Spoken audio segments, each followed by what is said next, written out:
The gentleman from Illinois is recognized. Thank you, Mr. Speaker. I yield myself the remaining balance of my time. I would just remind my good friend from Michigan that had regular order been used when Obamacare was passed, perhaps we would not be attempting to try and fix it now that it's law. The U.S. Supreme Court upheld Obamacare in a 5-4 ruling 2 years ago this summer.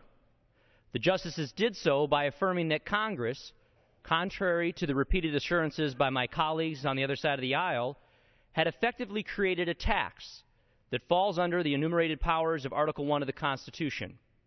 And like a tax, compliance is mandatory, and enforcement is the job of the Internal Revenue Service.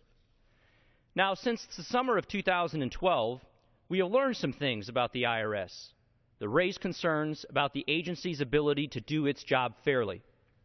And likewise, we've watched the Obama administration usurp congressional authority and refuse to enforce the law that bears the president's name. Among the many executive fixes that seem to flow from the administration with increasing frequency, none have touched upon one of the most serious problems with Obamacare. Current law will either force millions of Americans to violate their sincerely held religious beliefs or punish them for exercising those beliefs. Now, we are not likely to agree today or any day on the underlying law. Obamacare is as controversial now, and perhaps even more so, than when it was passed. But we can agree on this: Congress shall make no law respecting the establishment of religion or prohibiting the free exercise thereof.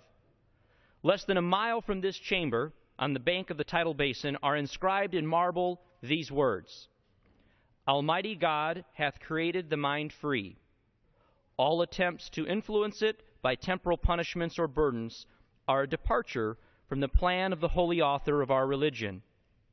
No man shall suffer on account of his religious opinion or belief, but all men shall be free to possess and maintain their opinions in matters of religion.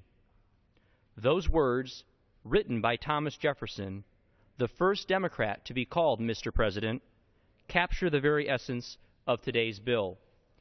It is our duty, and even the oath that we take before God, to protect the religious freedoms of every American. Obamacare does not do that, and today's bipartisan measure is a small but necessary step if Congress is to honor the great tradition of religious liberty enshrined in our founding documents and extended to succeeding generations of Americans by law.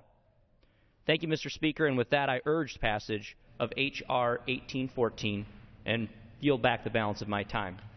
Gentleman from Illinois yields back the balance of his time, all time having now expired. H.R. 1814. The question is, will the House suspend the rules and pass the bill, H.R. 1814? Those in favor say aye. Aye. Those opposed, no.